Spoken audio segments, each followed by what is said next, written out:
Hi, welcome. Enjoy the content, subscribe, and turn on notifications. Derek Hansen never thought of himself as the suspicious type. At 39, he'd been a bank manager for nearly a decade, building a life around numbers, predictability, and trust. Trust in the clients who signed contracts at his desk. Trust in the employees he supervised. And above all, trust in Brianna, his wife of 6 years. She was a tattoo artist, working at a busy studio downtown, with a vibrant energy that contrasted with his methodical routine. Derek liked that. He liked coming home to stories about eccentric clients, sketches scattered across the kitchen table, and the faint smell of fresh ink still clinging to her hands. They didn't have kids. It was a mutual decision. Brianna said she wasn't ready yet, and Derek respected that. Maybe someday. For now, their life worked. Or at least, that's what he believed, until that fall Tuesday when everything fell apart. Derek traveled regularly. It was part of the job. Corporate trainings, meetings with regional managers, audits at partner branches. He was out of the house 3 or 4 days every 2 weeks, and Brianna had always handled it fine. She had her routine at the studio, her friends, her independence. But over the last 2 months, Derek started noticing small changes. Nothing obvious. Just subtle things that piled up like grains of sand. Brianna was more distant. She took longer to reply to his messages, something she'd never done before. When he called at night, she seemed rushed, eager to hang up. And every time he mentioned the possibility of coming home earlier from a trip, she reacted strangely. Nervous. Almost defensive. Derek tried to ignore it. Maybe she was just stressed at work. Maybe he was being paranoid. But something inside him, a quiet, persistent voice, told him something was wrong. The night before his 4-day trip to a banking conference, Derek was packing in the bedroom when Brianna appeared in the doorway. She leaned against the frame, arms crossed, and said casually, "Oh, before I forget, my cousin Jenna's gonna stay here for a few days. She's looking for a job in town and needs a place to crash." Derek looked up, surprised. Jenna? The Jenna from Seattle? Brianna nodded, glancing away toward her phone. Yeah. She's kind of lost, you know. I thought it'd be nice to help out. Derek didn't suspect a thing. He knew Jenna. They'd met a few times at family gatherings. A friendly woman with long brown hair and an easy laugh. It made sense she'd stay with them. Sure, Derek said, going back to folding a shirt. No problem. Brianna smiled, but the smile didn't reach her eyes. She quickly left the room, and Derek stood there, holding the shirt, feeling that familiar unease in his chest. Something was off. He just didn't know what. What Brianna didn't know was that Derek had installed a security camera in the garage 3 weeks earlier. Not because he suspected her, but because a neighbor 2 houses down had been burglarized. The news spread fast through the neighborhood, and Derek, always cautious, decided to act. He bought a camera with good resolution, night vision, and motion alerts that sent notifications straight to his phone. He installed it discreetly in a corner of the garage, angled toward the side door leading into the kitchen. He tested the system quickly, making sure it worked, but never mentioned it to Brianna. He planned to install more cameras at the front and back of the house and present it all as a complete security upgrade. He just hadn't had the time. And now, sitting on the plane headed to the conference, Derek had no idea that camera would change his life forever. The conference was boring. Talks on risk management, new compliance protocols, client retention strategies. Derek sat in the 3rd row of the auditorium, mechanically taking notes, when his phone buzzed in his pocket. He ignored it for a few minutes, but the buzzing kept going. Curious, he unlocked the screen and saw a string of notifications from the security camera app, motion detected at 10:18 p.m. Derek frowned. It was almost 10:30. Brianna was probably just getting home after dinner with Jenna. He opened the app, expecting to see her car pulling into the driveway. What he saw made him forget where he was. A black sedan, unfamiliar, pulled into the garage. The license plate was clear on the screen. Derek's heart jumped. A man got out, tall, clean-shaven, wearing a leather jacket. He walked with confidence toward the side door of the garage, like he knew exactly where he was going. And then Brianna appeared. Derek froze, the phone trembling slightly in his hands. Brianna wore a short, tight black dress, one he didn't recognize. She was made up, her hair loose over her shoulders. She smiled at the man. And then she hugged him. It wasn't a friendly hug. It was long, intimate, familiar. When they pulled apart, the man cupped her face with both hands and kissed her. It wasn't a quick peck. It was deep, slow, unhurried. Brianna didn't pull away. She kissed him back. Derek felt his stomach churn. The people around him in the auditorium were clapping for the speaker, but he heard nothing. Just the blood pounding in his temples. He rewound the video, paused on the license plate, took a screenshot. Then he watched it again. The man slid his arm around Brianna's waist, and they walked into the house. The garage door closed. The recording continued, showing only the empty garage and the black sedan parked where Derek's car should have been. Derek left the auditorium. He needed to breathe. He needed to think. He walked to the bathroom, locked himself in a stall, and sat on the toilet lid, phone still in hand. He opened his browser and typed the sedan's license plate into a public records database he knew. He paid $15 for the lookup, and less than 2 minutes later, he had a name, Trent Bowman, 36. Derek copied the name and searched it on Instagram. Trent's profile was public. Photos of tattoos, lots of tattoos. He was a tattoo artist. Derek scrolled and felt his stomach drop even further. There she was. Brianna. In multiple photos. Behind the scenes at the studio. At parties. At bars. Always smiling. Always close to Trent. The captions were casual, but the comments from followers were ambiguous. Fire emojis. Cute couple. So shippable. Derek locked his phone and pressed his palms against his eyes. He wanted to scream. He wanted to break something. But he couldn't. He was in a hotel bathroom, miles from home, and his wife was with another man in the bed they shared. Derek didn't sleep that night.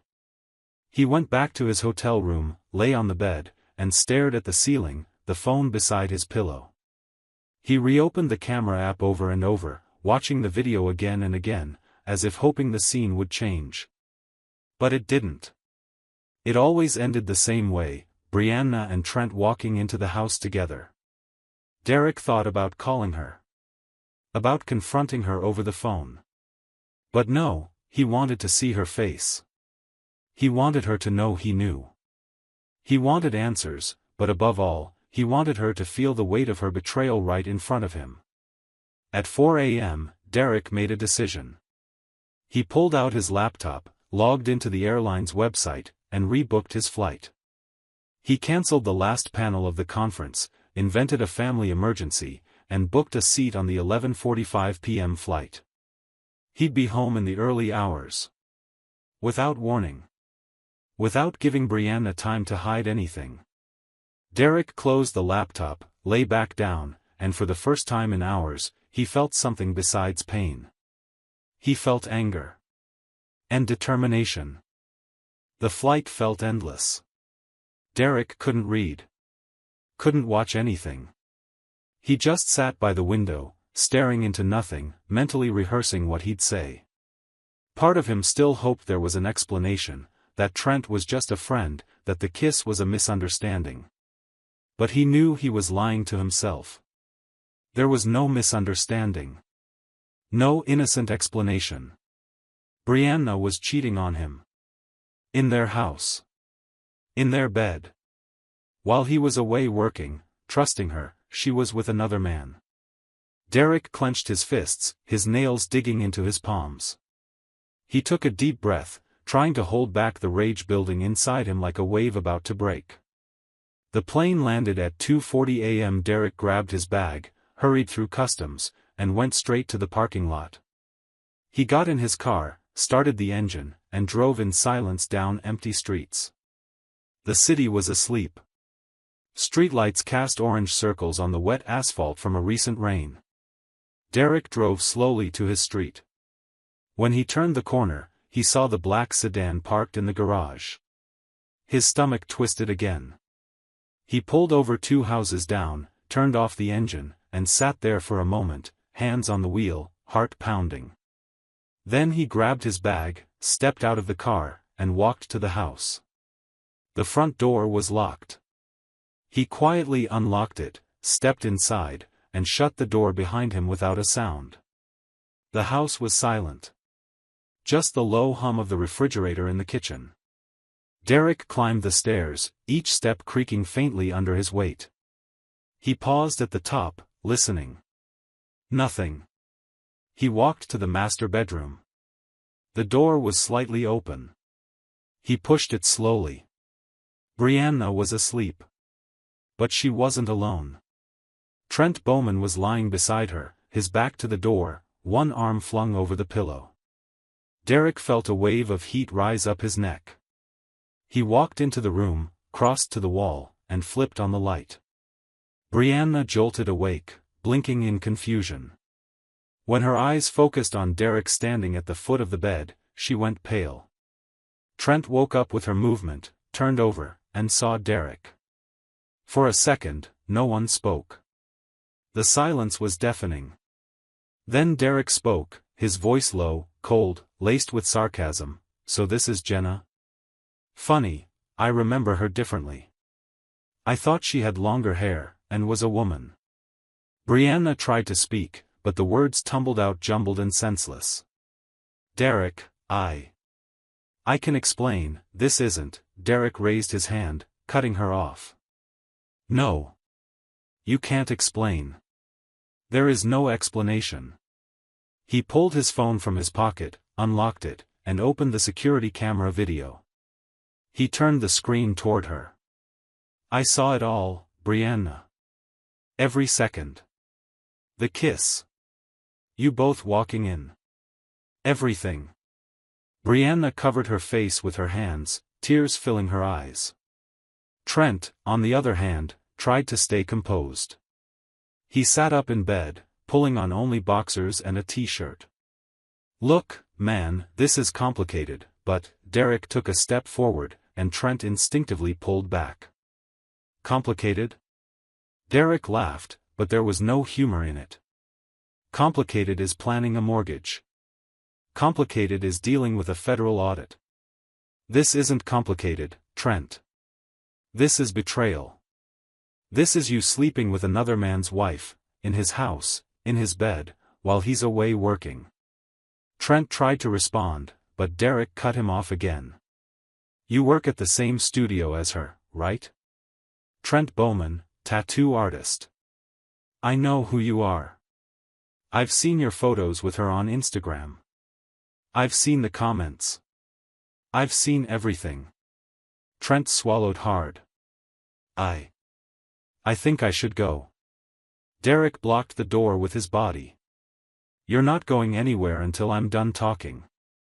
His voice was calm, but there was an unmistakable threat in it that made Trent freeze.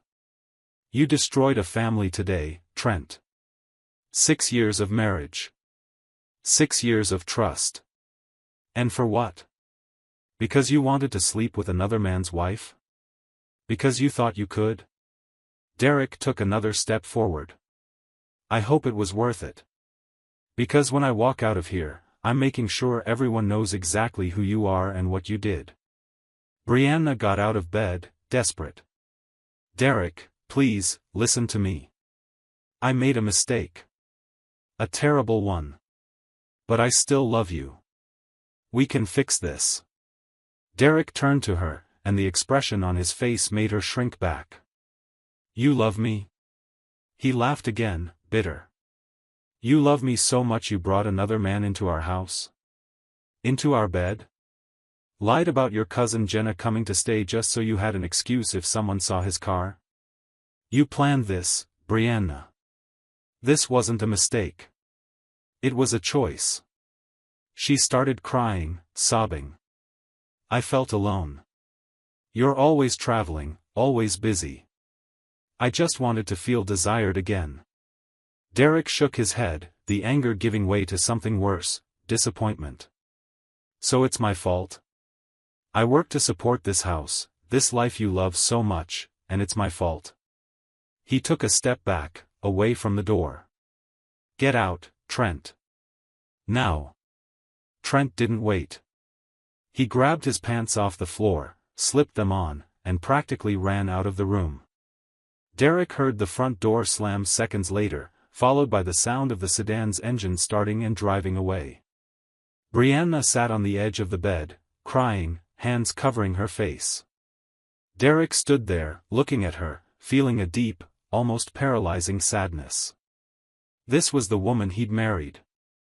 The woman he trusted more than anyone else in the world. And she'd betrayed him. I'll sleep on the couch, Derek said, his voice empty. Tomorrow, we talk about the divorce. Brianna lifted her head, red-eyed. Derek, no. Please. We can go to therapy, we can. No, Derek interrupted. No therapy can fix this, Brianna. You killed the trust. Without trust, there's no marriage.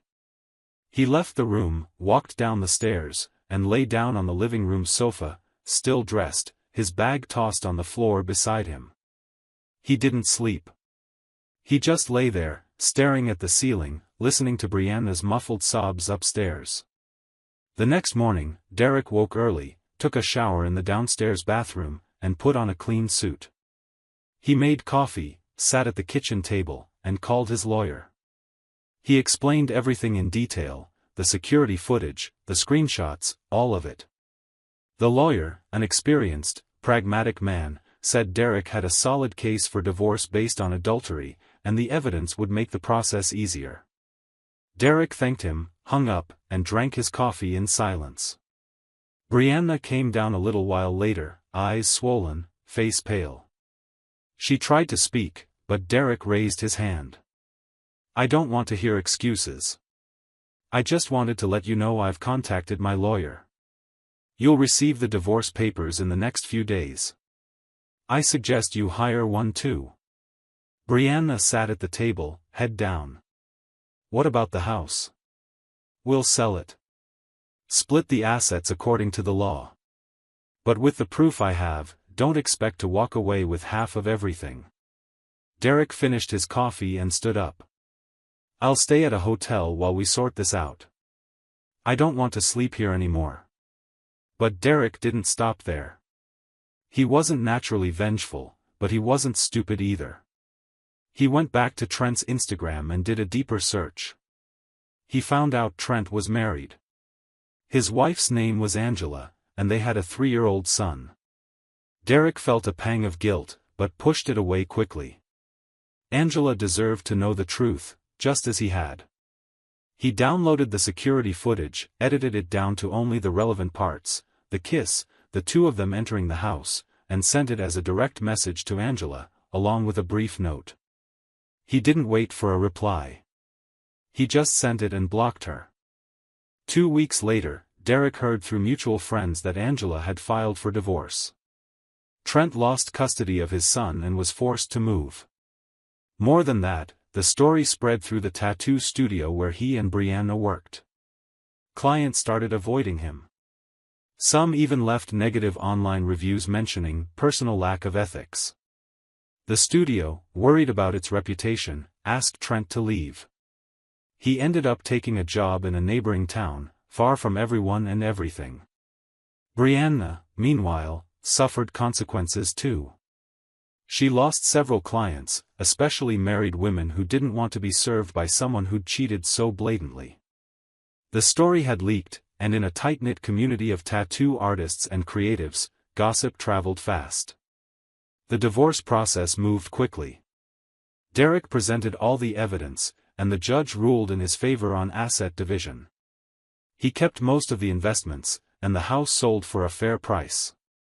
Brianna tried, a few times, to reach out, long text messages begging for forgiveness, pleading for a second chance. Derek never replied. He blocked her number the moment the divorce was final. There was nothing left to say. He bought a smaller, modern, but comfortable apartment in a different neighborhood. He started therapy, not to get over Brianna, he'd already moved on, but to process the anger and disappointment he still carried. His therapist, a calm, perceptive man, helped him understand that the betrayal wasn't a reflection of him, but of Brianna. That he hadn't failed. That he'd done everything right. And that sometimes, people just make selfish choices. Derek returned to work with renewed focus.